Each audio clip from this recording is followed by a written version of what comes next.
Hi guys, Samantha from Jessama Tutorials here, and today I'm going to show you yet another leftover clay technique. So today what we're going to be making is a Stroppel cane. So what you'll do is you'll take your leftovers, and I've got mostly black over here, and then I've got a few orange cane ends over here. So we'll pop the cane ends to the side for now, and we'll take the black and we'll kind of mix it together just a bit because we want it to be one solid ball. Okay, and then we'll take our acrylic rod and just roll it out a bit.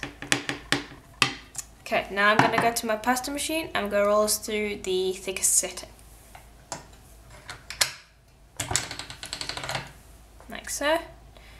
Now I'm going to just square it up because I want it I want it in a rough rectangle shape. Okay, now I'm going to go back and I'm going to run it through the pasta machine on my 5th setting. The previous setting was a number 7, and I'm going to be lengthening it. So I'm going to be running it through from this end to this end. Like so. And now I'm going to be going down another 2 settings to my number 3 setting, and I'm going to be lengthening it again. Like so. And now I'm going to take it down to my number 1 setting, which is my thinnest setting, and I'm going to lengthen it again. Okay, and of course, if you've been working with polymer clay for a long time, you know that it ripples. Now, that doesn't really matter in this one. I'm just going to try to smooth out the ripples as much as possible. There we are. Just take my roller and just roll it out a little bit.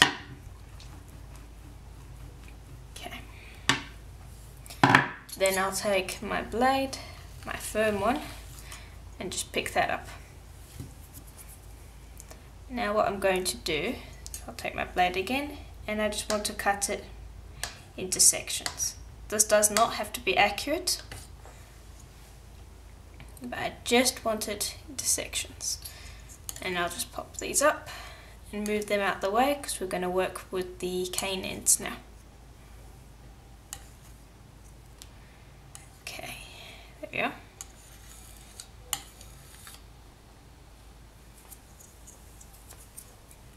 So we'll bring these over here, and now these are cane ends, but it will work with any type of leftover clay. It can be bits and pieces of sheets that were left over once you cut out your beads. It can be leftover crackle, it can be colours that didn't work out, it can be anything. There's no real restrictions on this. Okay, and so I'm just going to cut this up into smaller pieces.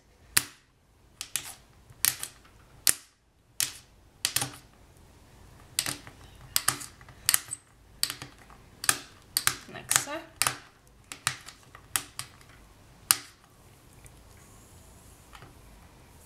Alright, now move this over here and we'll go to our first layer. Use a square one first.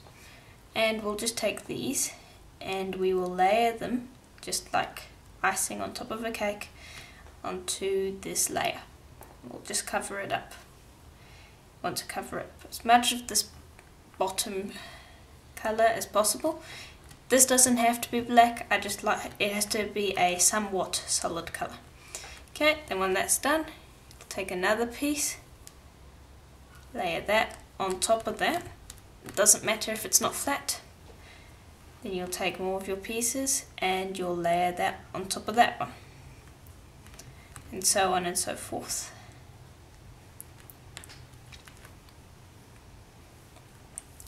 Next layer, pop that on top of that.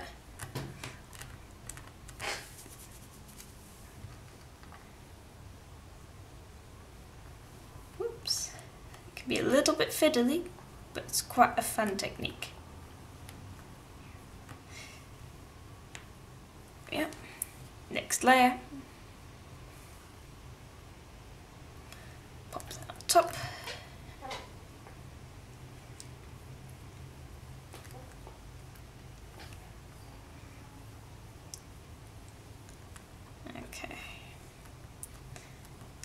So I don't want to put another black layer on top of this because I'm going to be lengthening this, cut it and stack on top of each other. So these will just go back into my leftover pile for another day. And I'll pick that up. It looks like a real mess at the moment, don't worry about that.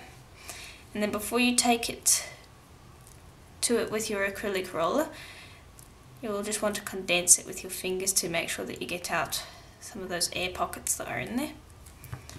And you take acrylic rod and roll over the top, flip it, roll over the top again, and just go ahead and condense it with your fingers again until it feels like a stable mass, which it does not at the moment.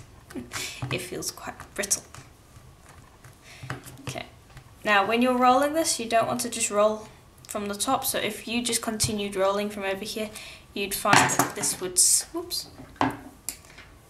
this would slip over here and this would slip over here and this bottom bit would get messed up. So when you're rolling things, you want to roll one end, flip it, roll the other end again, and carry on doing so until you get it to the point that you want it.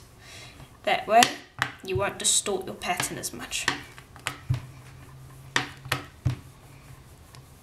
Okay, so I just want to get this down to my number 7 thickness on my pasta machine, or near it, because I don't want to strain my pasta machine by putting a really thick wad of clay through it.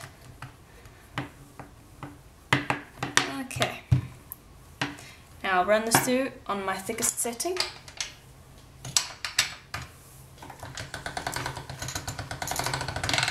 Okay, now I'm going to chop that in half